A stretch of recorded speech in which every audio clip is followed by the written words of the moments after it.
but I want to jump right into it today. We're going to do some CHF, pulmonary edema signs and symptoms, but we're also going to be doing a couple kind of test questions at the end, just a few basic ones, but really hit on some kind of important little nutshell things, little tips and tricks, recommendations that I have for you for National Registry. But I like this quote. I put one quote up here on the start of it just to kind of get us in the right frame of mind. Is there's no such thing as failure. There's only results. Right? So I've been talking to more and more people that have been saying, I'm just getting started with class. I want the extra help. Or I've got people that are on their 4th, 5th, 6th attempt with National Registry that are just trying to get that test passed so they can move on to that next phase. And the biggest thing is obviously if you got a result that you're not happy with, whether it's a test in class or National Registry, it's just a result, right? It's nothing more than that. It's nothing less than that. It's a result. It's an outcome. It's something that kind of tells us, hey, based off of all my studying and everything, here's how I did, right? And all we can do with that information is use it to course correct, right? Or kind of validate that what you're doing is working if you did well. If you didn't do well, it's that opportunity to kind of pivot and say, okay, I did this type of studying, got me that result, let me try something different, right? So go on. And it's the same thing when I hear people say, you know, I'm a bad test taker, right? On the psychology side, I'd be careful in kind of how the words that you use, you know, how those actually come out. Saying I'm a bad test taker assigns it as like a piece of you, that I'm a bad test taker, versus saying something like, I've got poor test taking habits, right? I've got an opportunity to improve this skill that isn't going so great right now, as opposed to I'm a bad test taker. You're not a bad test taker, right? None of us are bad test takers. We just have maybe some weaker skills in that type of thing.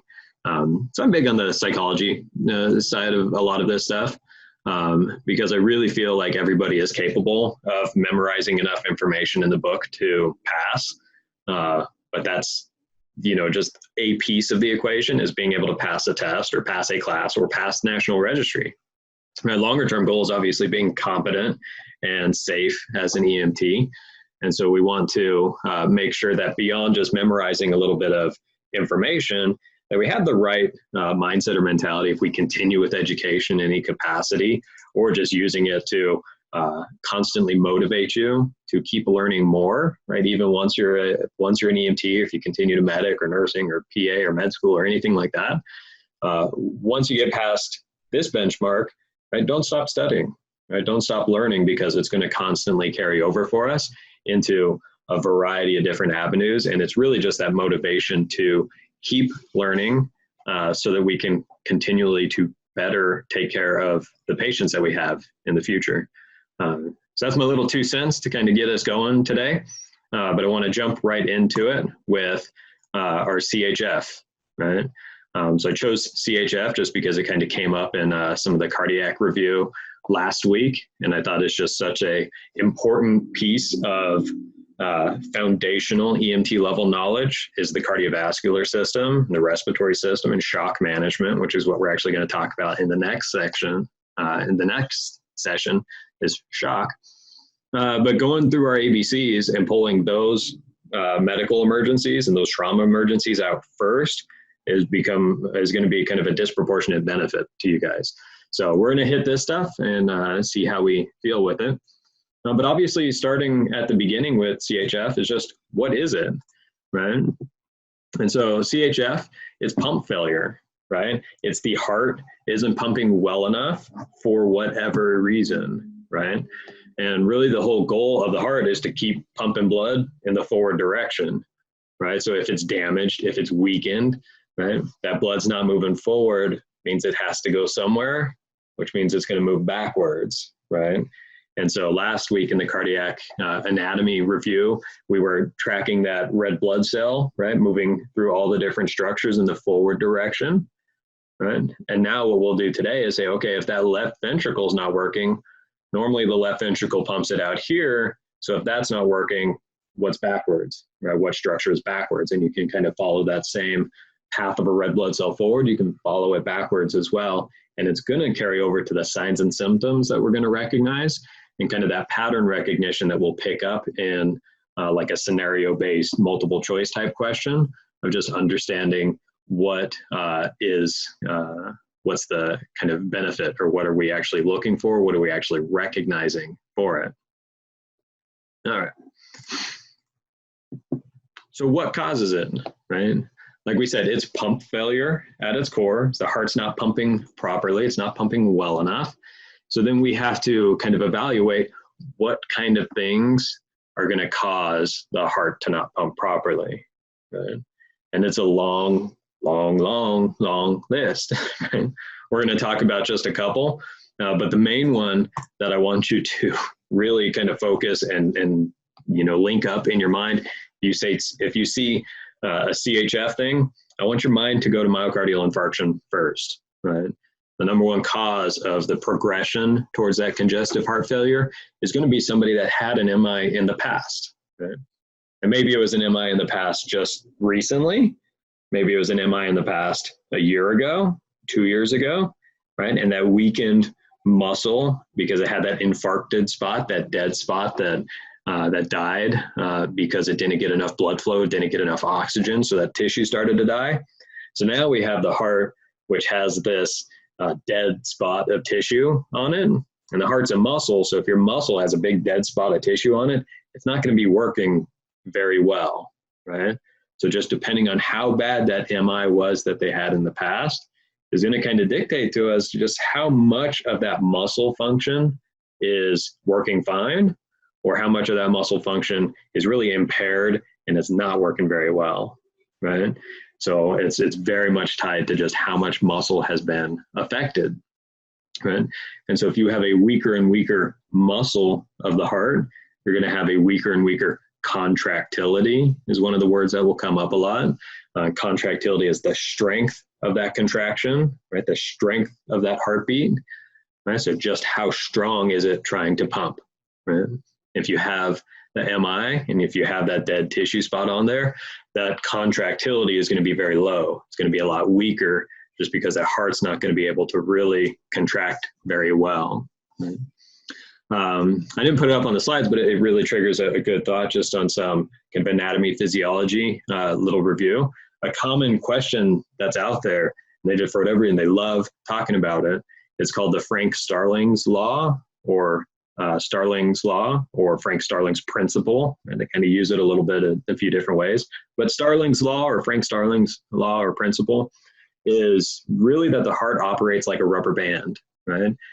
The more you stretch out a rubber band, if you let it go, that rubber band is going to snap back really hard, right? So the heart really works the same way. The further out we stretch the heart, the harder that contraction is going to be, the harder that snapback is going to be. So what stretches out the heart, or what fills that up, is blood, right? So how much blood is coming into the heart? If you have a lot of blood coming into the heart, that container is going to expand. It's going to stretch out. And the more it stretches out, the harder that snapback is going to be. The harder that contraction, the harder the contractility, the higher the contractility, right? So if you have a weaker one, you can think about the heart as a rubber band. If it has a big infarcted dead tissue spot on it, then that rubber band is only going to get stretched out a little bit. It's only going to be able to contract really weakly, right? And if we think about very weakly pumping out blood out the other side, we can think about what our blood pressure is going to do if our heart is only really weakly trying to contract. All right, so MI is the big one, right? It's the one, like I said, that's the one I want you to think about the most for it all. But we said congestive heart failure can be caused, or the causes can include anything that's making the heart not pump properly to move forward. So another one that comes up, I even shrunk it down because I want you to spend a little bit less time thinking about some of the other causes as opposed to the person that had an MI. So valvular disease is one, that we have those valves, right, between the atria and the ventricles and everything, that snap shut so that when that ventricle contracts, blood goes out the proper pipe and doesn't go back up to the atria. Right? So if we're thinking about the left side, right, that left ventricle, when it contracts, it pumps blood out the aortic valve, out the aorta, and throughout the entire body. Right? But if we had an issue with that mitral valve between the left atrium and the left ventricle, if we had an issue with that valve, when that left ventricle would contract, it would push the blood back up into the atria instead of out the aorta through the direction, right? So by having those weakened valves, or even what we call valve prolapse, right, where the force of that blood, instead of the valve snapping shut to stop that blood from going back up into the atria, in prolapse, mitral valve prolapse, those valves open up. It's just enough force, and those valves are weak enough that when that left ventricle contracts, it pushes blood up and it opens up that valve, and the blood goes from the ventricle back up to the atria, as opposed to from the ventricle out the aorta throughout the body, right? So even if the muscle functioning of the heart is proper and good and working great, then the fact that the blood is going back up to the atria instead of out to the ventricle or out to the aorta, then that's going to mean we're pumping less blood in that proper forward direction. So that can be a cause of your congestive heart failure. Like I said, a little bit less common than our MI, but it would cause it, right? If blood's not moving properly in the forward direction, then it can be a cause of CHF. All right, and then the third one, there's others, but these are the three that we're going to put up here. The third one is chronic hypertension, right? A very, very, very common, disease process that people are going to have, very common disease process. And it's going to result in the left ventricle specifically having to work harder, just chronically over time, right? That left ventricle works harder and harder and harder, right? And anytime you do anything to a muscle that makes it work harder and harder and harder, then that muscle is going to get bigger and bigger and bigger, which normally sounds like a good thing. But in the context of the heart, a bigger heart muscle is less beneficial to us, right? Just the bigger it is, the more blood flow, the more oxygen it's going to need. So in turn, the more sensitive that muscle is going to be to drops in oxygen levels throughout the body, or drops in blood flow throughout the body. So chronic hypertension, just putting stress on that left ventricle, eventually that left ventricular muscle is just going to start to give up. It's going to be just chronically overworked, too tired, right? Like all of us working and going to school and everything else, right? We're just chronically overworked, getting tired, and eventually we kind of reach that burnout exhaustion, right? So muscle is going to work the same way, right? That heart is going to be working too hard for too long. Eventually, that left ventricle is just going to get tired and it's going to give up, right? And now if that left ventricle gets tired and starts giving up, it's not moving blood in the forward direction, which means it's going to start backing up, right? Which is, again, kind of definitionally our CHF, inability or failure of the heart to pump properly, to keep blood moving properly in that forward direction. All right. So with the MI, I want to spend a little bit extra time on the MI causes of our CHF. We could spend an entire day just talking about MIs and what's going on with them. But I kind of screen grabbed off of an anatomy and physiology program that I use on my computer for my classes. So I kind of, rotated it around and I can, pull off sections. So this is the heart, and I pulled off the left ventricle wall, the front of the left ventricle wall and the front of the right ventricle wall. Just kind of take a look inside, but to really highlight an important part. And so what we have, this side is our right ventricle, and this side is our left ventricle. Remember the anatomical picture of it is patient's right and patient's left, right? So we got the right ventricle and the left ventricle. And the right ventricle, if you just look at the width of the muscle mass of that right ventricle wall versus that left ventricle wall, right? That right ventricle wall is very, very thin compared to the left, right? And the reason is it's a muscle, right? So you got to think about what those structures are responsible for doing. And the right ventricle, all it has to do is pump with enough blood or enough force, enough strength to get blood all the way to the lungs, right? So we're just getting it right to the lungs and back, right? So that's as hard as that right ventricle needs to work. Just pump with enough force to get the blood from the right ventricle to the lungs for the gas exchange, and then for that blood to get back to the left side of the heart, right? So it doesn't need much force. It doesn't need much strength. It's a very small, thinner muscle comparatively. The left ventricle, though, it has to pump with enough force, enough contractile force to get blood to the top of your head, the bottom of your feet, and out to your fingertips, right? So that left ventricle is responsible for pumping that blood throughout the entire body, okay? Which means, again, it's just going to put more pressure on there. It's going to put more of a demand. It has to pump harder to get blood throughout the entire body. So that muscle just gets bigger over time naturally, healthily for all of us. Right? That left ventricular wall is bigger than that right ventricular wall. So what we have in the MIs, right? MIs are way more likely to be, whoops, sorry about that. MIs are way more likely to be left-sided, right? If somebody's going to have an MI, the likelihood of it being on the left side is significantly higher, right? And if you've gone through the cardiac section, or you've done some ride-alongs with fire department or something like that, if you've seen them set up a 12 lead or set up a 12 lead yourself, right? We put those extra stickers and we wrap them around the left side of the chest, is because specifically we want to take a look at what that left ventricle is doing, right? Because that's the most common place. It's the most likely place that somebody's going to be having an MI. So because it's most likely is why we wrap around a 12 lead as standard practice around the left side of the chest, right?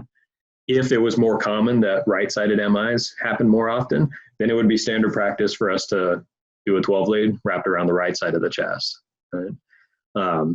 Posterior MIs on the back side of the heart are possible. They're not very common, but they're possible.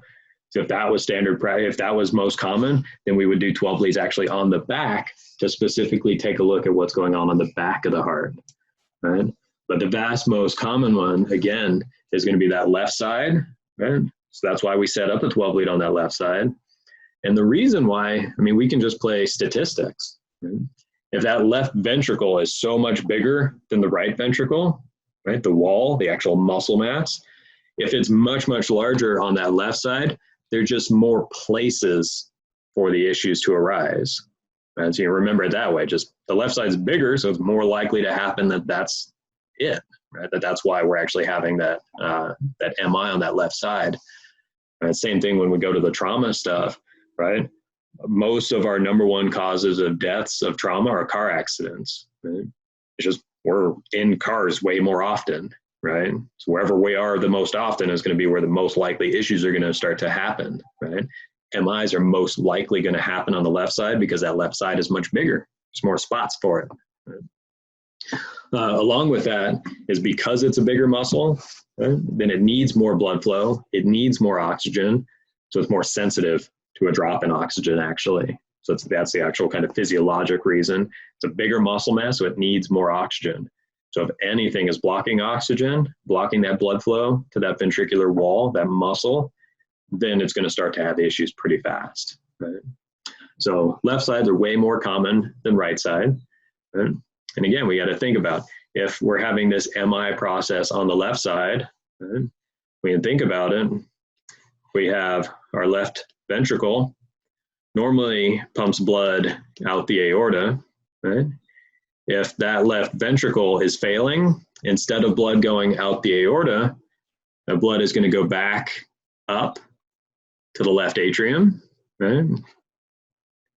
And so blood's going to work its way back upwards, right? If the ventricle's not pumping it well forward, it has to go somewhere, so it starts backing up the other direction.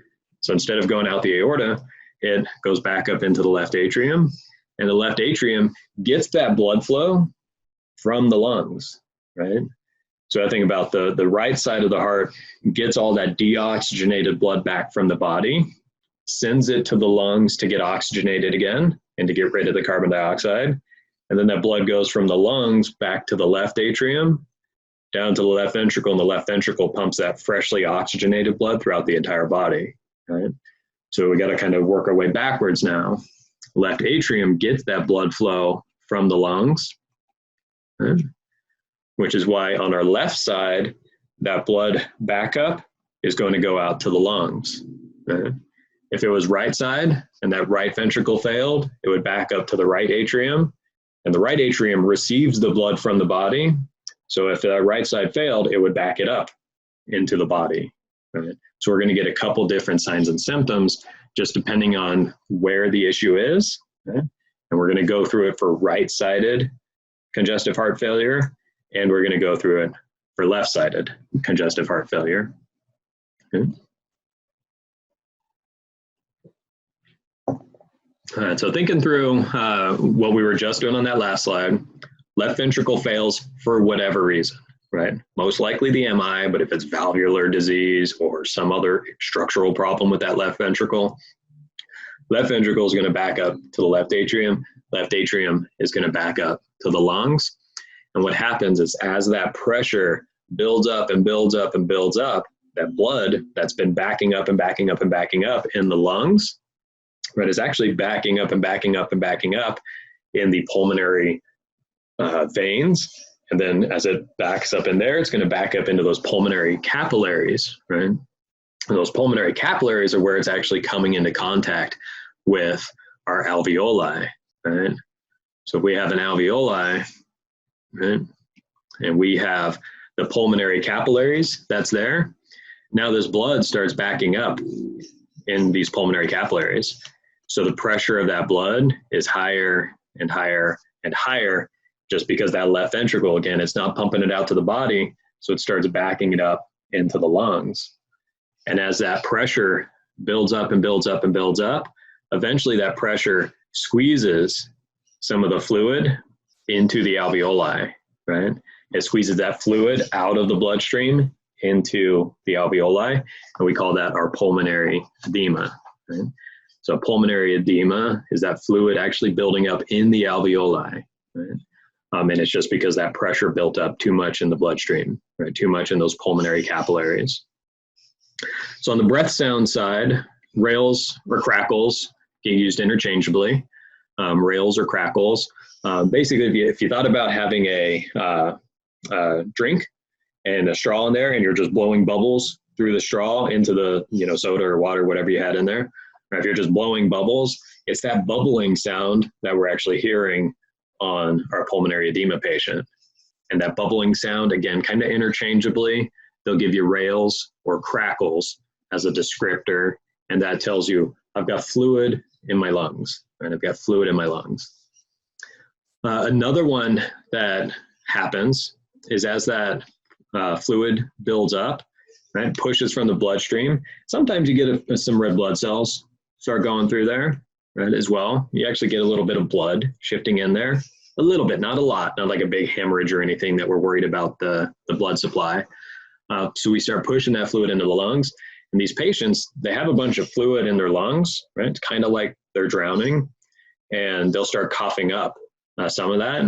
And so sometimes they'll describe it as coughing up a pink, frothy sputum, right? Or a blood-tinged sputum.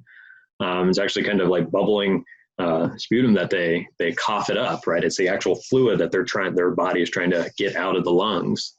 So sometimes it has a little pinkish blood-tinged color to it.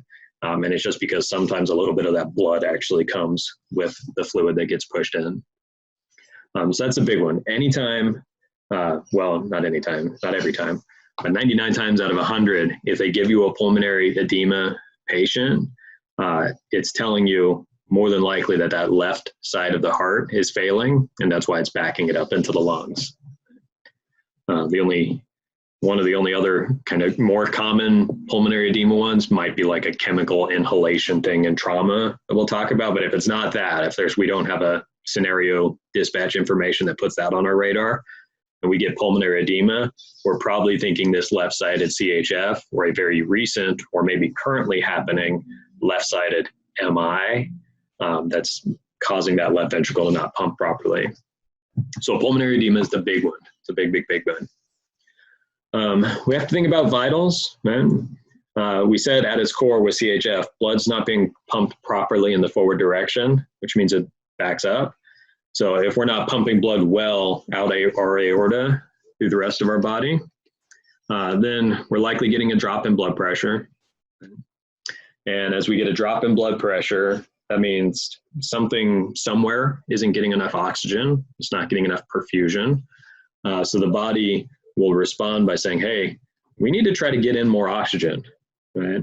One of the first vital signs that'll change in like a shock progression is an increase in respiratory rate, because something somewhere is kind of sending up those flare signals saying, I don't have enough oxygen. And the brain's like, okay, cool, let's breathe faster. We can do this, let's breathe faster. So let's get more oxygen in the system, and then let's pump more blood throughout the system to try to deliver that oxygen. So more likely we're gonna get that increase in heart rate. So most commonly we'll kind of see our normal shock looking vital signs of the tachycardia and tachypnea and the hypotension. Not always, right? Because remember, one of the causes of this left-sided heart failure could have been that chronic hypertension. Right? So depending on how progressed they are in this disease process, they may still be having that hypertension problem. But really, once you start pushing towards that failure side, then that blood pressure, even if the high blood pressure is what was causing the problem, eventually that blood pressure will start to drop off a bit. More than likely going to get a drop in our pulse ox, have a lower oxygen saturation. Again, because we're not getting good blood flow and good oxygen throughout the body. And another one is when we have this pulmonary edema, right? The gas, right? So all that O2 that we're trying to get into our bloodstream, gas doesn't dissolve well through a lot of fluid, right? So we're actually restricting the amount of oxygen getting into the bloodstream and restricting the amount of carbon dioxide getting out of the bloodstream. So we start having a drop in oxygen levels as well. Oops, sorry, I kind of wrote over there. With that difficulty breathing, like we said, these patients, they're drowning, right? They've got fluid in their lungs, so they're going to have difficulty breathing. We're going to get the cyanosis that supports our hypoxia. With that difficulty breathing, as the body starts getting tired, you're going to start engaging more of those accessory muscles to try to open up that chest cage to breathe in more. And then one of the most common symptoms that you'll have, and they'll give it to you in a scenario context, they'll usually say the patient sleeps every night in a recliner, right? Or they sleep with 10 pillows behind their back, right? So sleeping upright is a common one that if they ever give it to you, it's almost definitively, I promise you, it's almost definitively going to be telling you that they've got a left-sided CHF heart failure thing going on, right? And the reason is this fluid in our lungs is it's gravity dependent, right? So when we're sitting upright, that fluid that's been building up in our lungs goes down to the bases of our lungs, right? So we have more lung field to help out with that gas exchange, right? And if we have all that fluid building up in our lungs, if we lay down, right, that fluid is going to spread out more, right? So if that patient lays down, that fluid in their lungs is going to spread out over a lot more tissue, and it's going to cause worse difficulty breathing, right?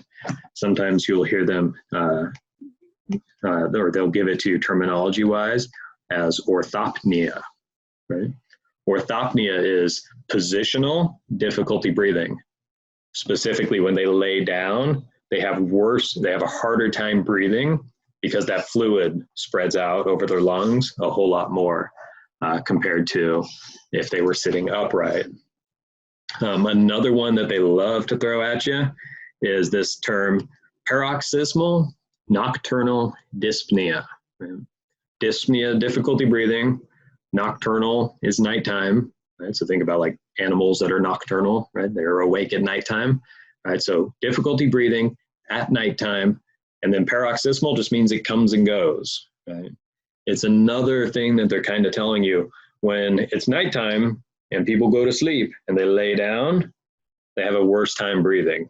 Again, it's all that same thing. So whether they tell you they're sleeping upright or, they tell you paroxysmal nocturnal dyspnea, or they give you a word like orthopnea. They're all meaning the same thing. It's meaning that position change of laying down, spread out that fluid over their lungs a lot more, and it makes it harder to breathe, right? Just because we're having less alveoli available now for that gas exchange inside our lungs.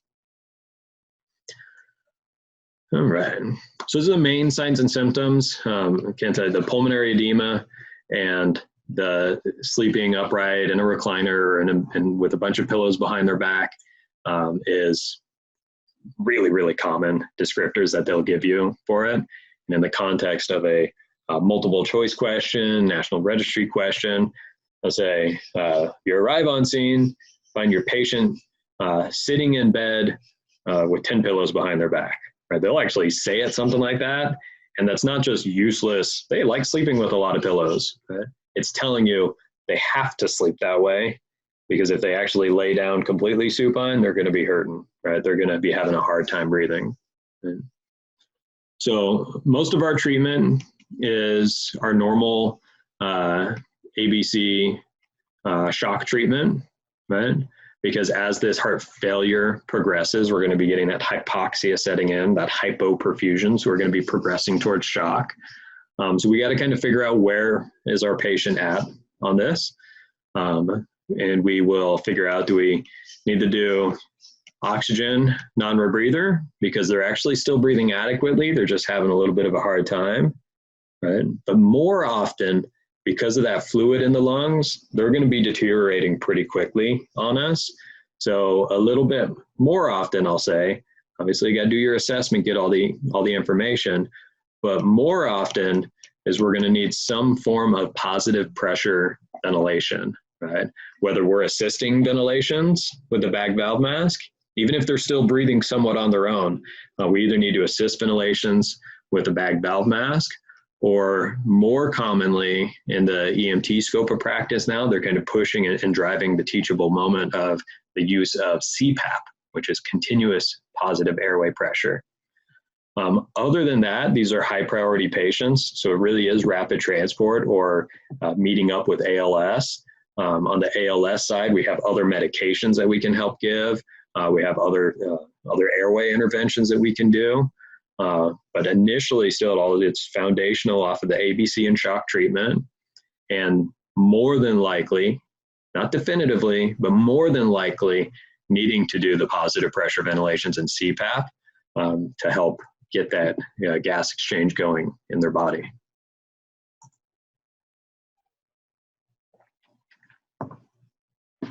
All right, so on the positive pressure ventilation CPAP side, the goal is increase pressure, right? Because this was a pressure problem, right? So the pressure was too high, right? And we said it squeezed that fluid into the lungs, into the alveoli, just because the pressure from the bloodstream was higher, so it pushed it in there. So on the positive pressure ventilation and CPAP, continuous positive airway pressure, what we're trying to do here is now we're trying to blast a lot higher pressure into the lungs, into the alveoli. And if we can get this pressure to be higher than this pressure, then it'll actually squeeze that fluid, that H2O, that fluid, that water, it'll squeeze that water back into the bloodstream, right? And it'll open up, right? It'll open up those alveoli again, just by using a higher pressure to kind of push that water back the other direction. So it's kind of like this arms race type thing. That blood pressure inside the pulmonary capillaries was so high it pushed that fluid into the alveoli.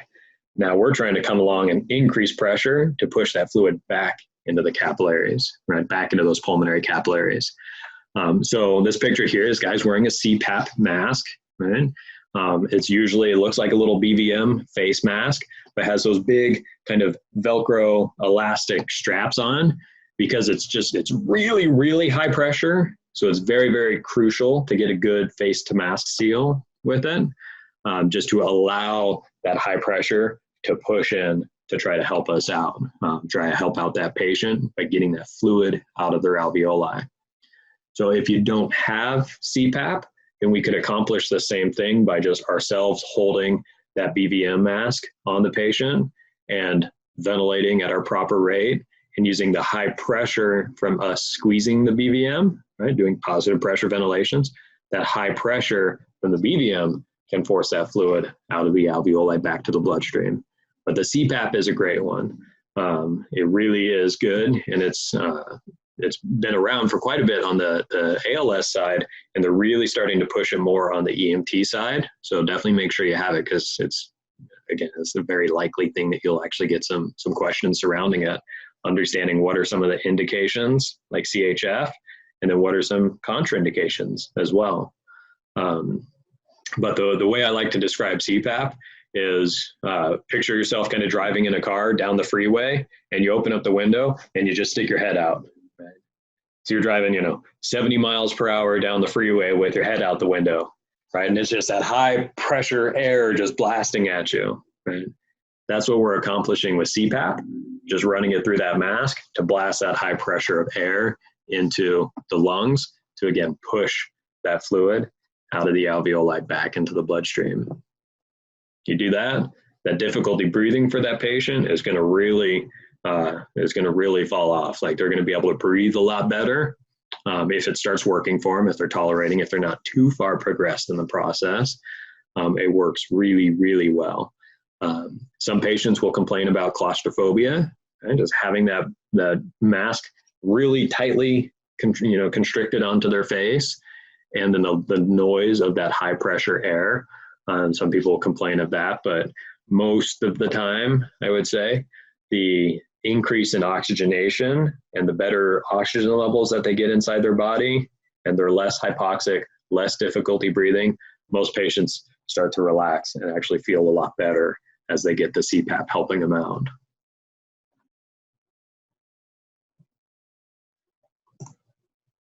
All right, so that's our left-sided. So big one with left side, again, pulmonary edema and that positional difficulty breathing, orthopnea.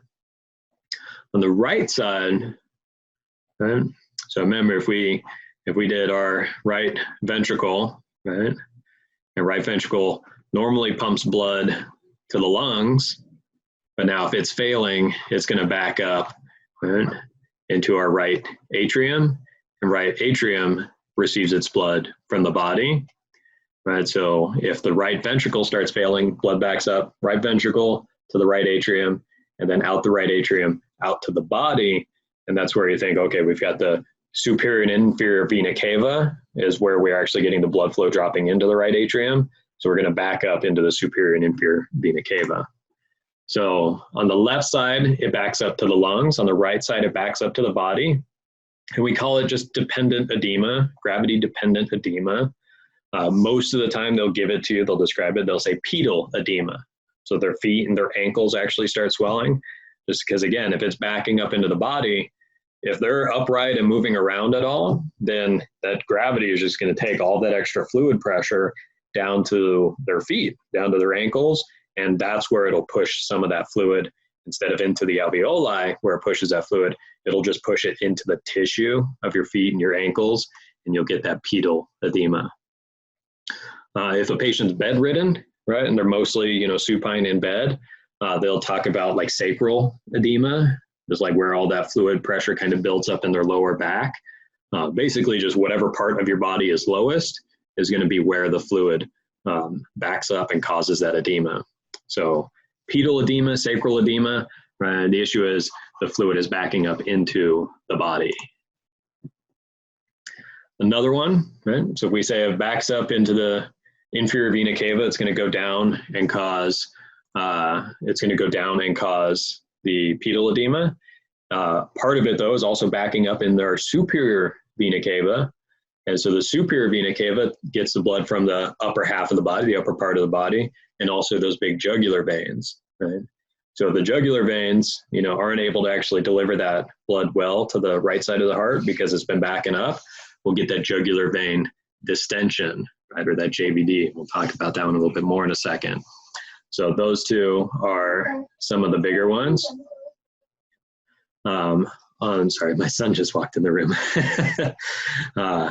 On the vital sign, right, we really start to see most commonly probably some of the same vitals that we did with our left-sided heart failure, right? Where if the right side's not pumping the blood well to the lungs, that means not much is getting the left side to then pump out on the arterial side where we'll actually check a blood pressure. So more than likely our blood pressure is going to drop, and it's going to result in the body trying to compensate, again, by increasing the respiratory rate and increasing the heart rate. And then same drop in our pulse ox, our SpO2, is more than likely going to trend down. Right? So vital signs might not be something that's really going to help us diagnostically between right and left-sided heart failure. But what we are seeing differently, our left side backs up into the lungs, the pulmonary edema, the right side backs up to the body, and you get our pedal edema, jugular vein distension, those type of ones. Likely going to get the same difficulty breathing, the same cyanosis, the same accessory muscle use, just as the body tries to compensate and deal with it. The big differentiator, though, are normal breath sounds. Right? Breath sounds are more than likely going to be normal. More than likely going to be normal.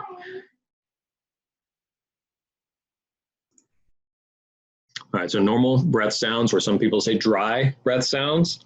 Right? So this is kind of playing the extreme of just left side versus just right side. The reality is right side may have some left-sided heart failure associated with it, so you may also get some pulmonary edema, but I want you guys to really differentiate them as two separate things, because the extremes are where you're more likely to get your national registry questions of just recognition specifically of right-sided heart failure, or recognition specifically of left-sided heart failure. All right. All right, on the treatment side, is really going to be the same as it was last time, right? Our same ABC shock management, right? Shock management. Nothing specific and special we're going to be able to do here for this patient, right? If we need to assist ventilations, then we'll need to assist ventilations. They'll describe us a patient that is cyanotic, breathing inadequately, hypoxic, and they'll say, okay, that's a patient that needs positive pressure ventilation, right? But it's our normal ABC assessment, and again, a high priority patient and a rapid transport to the hospital or meeting up with ALS for them. So that's really it on the treatment side for right side. The big thing though, number one cause of right-sided heart failure is actually left-sided heart failure, right? So we said left-sided heart failure is the most common because we're most likely to get the left-sided MI, which causes the left-sided heart failure. And then once that left side fails, it actually makes that right side work harder than it's used to. And so because that right side starts to work harder and harder and harder, it starts to give up a lot more quickly, because again, that's the one that it doesn't have to work very hard. It's just got to pump that blood to the lungs and back.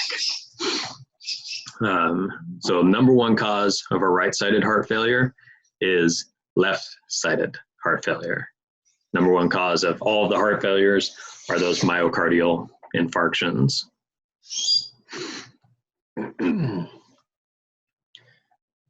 All right, so here's a good image. I just pulled it offline, but it's a picture of that jugular vein distension. So it's really important to understand just when is it kind of a clinical finding versus when is it something that we can see and not be worried about at all, right? So you can see people singing or see people lifting weights, and those jugular veins will actually bulge out. And we don't go, oh my gosh, they must be having right-sided heart failure. Let me take them to the hospital, right? It can be completely normal, right? And as people just talk for a little while, or they sing, or they lift weights, they're straining or anything at all, you can get some people, you see those jugular veins really distend out. So it's important to figure out when is it considered a clinical thing and when is it not considered a clinical finding. And so the big one for us to assess it and consider it a noteworthy clinical thing, we're going to have the patient sit recumbent, 45-degree angle. 45-degree angle, so elevate the head of the backboard, or just have them, sit back on their couch a little bit. If those jugular veins are still bulging out, then we're going to consider that to be a positive clinical finding of jugular vein distension. We can use that to support that right-sided heart failure issues. If you see it other times, maybe you note it, maybe you kind of pay attention to it, but it's less immediately concerning as a clinical thought process, just by understanding that that's a normal thing for some people. You know, when they're upright and just talking, you can see it. My kid starts crying, you can see jugular veins start bulging out. But that 45-degree angle is the magic assessment for us to say this is a clinical jugular vein. Because otherwise, when you're sitting at that 45-degree angle, gravity should be helping you out. So it should be draining some of that extra blood out. So if it's not, when we're kind of nice and relaxed back like that, when we're not, then it's noteworthy for us.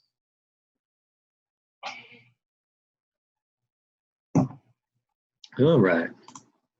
So I got a couple questions here that I want to just use to highlight some points for you that may be kind of certain types of questions and things that you'll see. So first question is, continuous positive airway pressure, CPAP, is indicated for patients experiencing which of the following?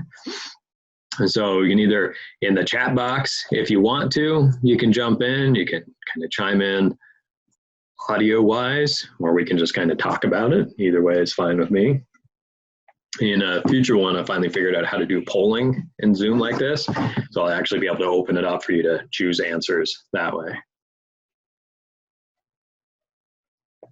So are we going to give our patient CPAP for jugular vein distension, for pulmonary edema, and for tension pneumothorax, or for cardiac tamponade? And hopefully from the little review of this section, you remember that that CPAP has that benefit of pulling that pulmonary edema out of, or by pushing that pulmonary edema out of the alveoli and then back into the bloodstream, right? That's that sign of left-sided heart failure, right? Which is the best patients for these CPAP use. Jugular vein distension, more common with that right-sided, right? Some of the other contraindications for CPAP are other pressure problems inside the chest, right? If we have a tension pneumothorax, we already have a pressure problem. Blasting high-pressure CPAP air into them is going to make that pressure problem worse, right? So our tension pneumothorax is a contraindication. On cardiac tamponade, where that pericardial sac has been filling up and filling up and filling up with more blood and more fluid, it's been pushing on the heart. It's already causing a pressure problem on the heart, which means blasting them with more CPAP high pressure air is going to make that pressure problem in their chest even worse, right? So any condition that has any sort of increased intrathoracic pressure is going to be a contraindication for us for the use of CPAP. So it's really those pulmonary edema patients are the best ones.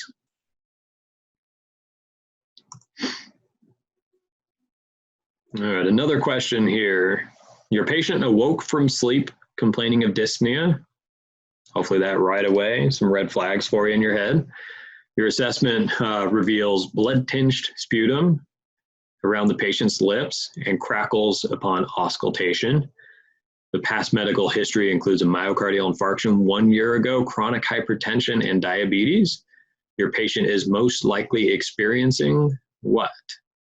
So we've got left-sided heart failure, right-sided heart failure, hypoglycemia, or cardiac tamponade. So hopefully from this is the type of question that I said they'll give you some sort of statement, you know, awoke from sleep with difficulty breathing, or your patient is found sitting on their bed with pillow, 5 pillows behind their back, or they're sleeping in the recliner every night, something like that. Blood-tinged sputum, or sometimes described as pink frothy sputum. Right, where are we at? There we are, pink blood-tinged sputum or pink frothy sputum. Right? And then crackles or rails is that pulmonary edema signs and symptoms. Right? So pulmonary edema tells us left side is the issue. Right? Right side, we're not likely to get that fluid back up in the lungs. Right? Remember, that's going to be a patient that has blood tinge, or pedal edema on the right side of heart failure, the pedal edema. Right? A patient with low blood sugar is not likely coughing up blood-tinged sputum or having crackles in their lungs. Right? And hypoglycemia is not going to make a patient wake up with difficulty breathing. Right? And then cardiac tamponade, we haven't talked about it today. Maybe we'll do that one in another session coming up. But cardiac tamponade is actually going to present very similarly as your right-sided heart failure. Right? So cardiac tamponade is very going to present more like a right-sided heart failure. So really all those pulmonary issues, right? The crackles on auscultation, the positional difficulty breathing, right? Or that paroxysmal nocturnal dyspnea, right? They have that difficulty breathing when they're laying down at nighttime. And then the blood tinge sputum or pink frothy sputum are three just classic ones for that left-sided heart failure. And that left-sided heart failure is supported also by the past medical history of chronic hypertension and an MI, which again, most of those are going to impact the left side of the heart, just more commonly than the right side. So a couple variable pieces here that really can help you kind of clue in to the issue being a left-sided CHF patient. All right, and the third one that I got here, your patient is complaining of progressive difficulty breathing. So it's been getting worse and worse is what that means. Assessment reveals circumoral cyanosis and rails. Vitals are blood pressure 118/72, heart rate 128 weak and regular, respiratory rate 28 and shallow, room air SpO2 82%. You should do what? So we're going to give high flow oxygen by non-rebreather mask, apply the AED, assist ventilations with a bag valve mask device, or conduct a detailed physical exam. Okay. Now we got to think, anytime you get a question like this is very good test taking stuff right now. If you get a question like this and it says you should, in your mind, you can follow that up with you should do what first, right? So often what you'll get is you'll get 4 answers, not the case in this one, but you'll get 4 answers that you will be able to say, I'm definitely going to do that, definitely going to do that, definitely going to do that, and definitely do that. And that's where some people get a lot of frustration with National Registry because they're like, I'm going to do all of those things. So the way you have to think about it, you have to think about which one am I going to do first, right? It's a sequential thing. If they give you multiple answers that are valid things that you'll do, then you have to choose which one you'll do first. And which one you'll do first, it'll help you if you go back to like your National Registry Medical Assessment Skill Sheet or your Trauma Assessment Skill Sheet or your BVM skill sheet or your cardiac arrest skill sheet, because those skill sheets put everything in order, which tells you you do that before that, before that, before that, before that, before that, before that, right? So it puts it all in order. It's a very, very, very big thing for National Registry is they want you thinking sequentially, right?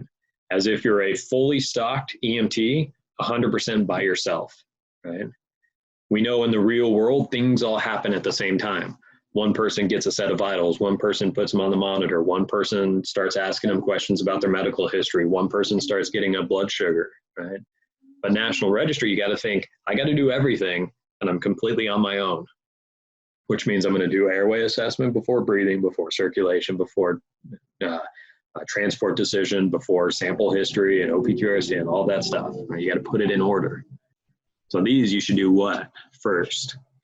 One of the most single-handedly most beneficial things I can tell you for National Registry is if they say shallow breathing, I want fireworks to go off in your head, right? If they say shallow breathing, your answer, if it's a treatment-based answer, your answer must include positive pressure ventilations. Whether they say with a BVM, like positive pressure ventilations, whether they say assist ventilations, whether they say ventilate a patient with a BVM, right? It's telling us shallow breathing is not considered adequate for life. Your answer must include positive pressure ventilations somehow, if it's a treatment-based question. Right? I swear on my National Registry test for paramedic, as soon as I read a scenario and honed in on a word like shallow respirations, a lot of times you look at your answers, 2 of them will have administer high flow O2 like non-rebreather, and 2 will have assist ventilations with BVM. Right? Immediately get rid of the 2 that have administer high flow oxygen with a non-rebreather, and now start looking at just your 2. Right? So you just went from a 1 in 4 guess to a 1 in 2 guess. So you got yourself from 25% guess, even if you had no idea, if you had a 25% guess up to a 50%. Right? Shallow respirations are not considered adequate. You have to choose an answer with assisting ventilations or positive pressure ventilations.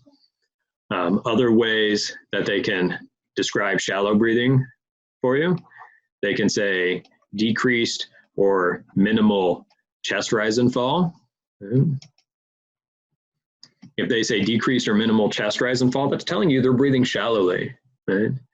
If they say low or minimal tidal volume, right? It's just another way that they can phrase that, right? So low or decreased tidal volume. Tidal volume is how much air did you breathe in that breath. So if it's a low tidal volume, that means they're breathing shallowly. So your answer, again, I can't tell you enough. Your answer must include positive pressure ventilations just when you see that shallow word.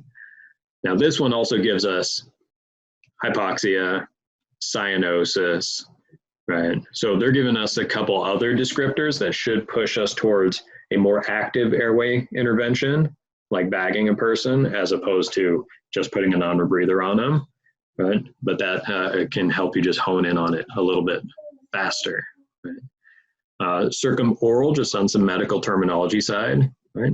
Oral, referencing the mouth. Circum, like circumferential, right? So circumoral cyanosis is that cyanosis, that blue tinge that starts showing up around their mouth. Rales, we've talked about already, that's our rales or our crackles or our pulmonary edema, fluid inside the lungs. So this one, you should do what?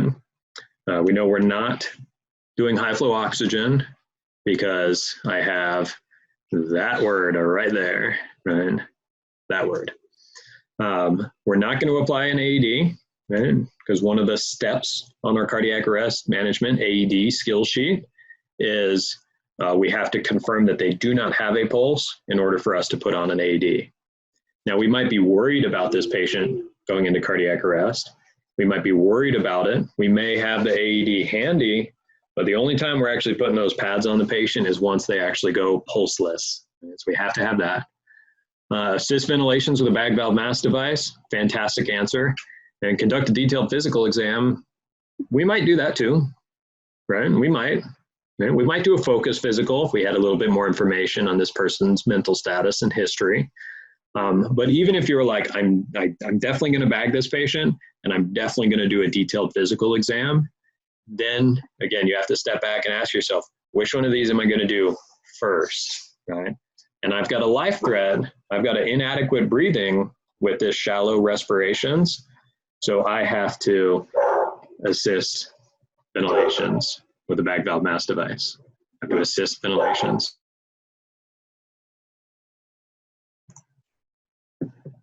All right. Daddy, our ears closed. There he is. Sorry, my son. All right, so that's our review of CHF and everything. I wanted to kind of end on something tangible for us. So if you change nothing, nothing will change, right? So it's one of those big ones, right? If you have been struggling, if you are studying a certain way and it's not working for you come test day, right? Then change something else, right? keep trying, right? If that doesn't work, keep trying something else. If that doesn't work, try something else, right? So don't just get stuck in this is how I study and this is what I'm doing and this is not working, right? We got to change it up. So I like doing some study habit type things, or to get you thinking in certain ways.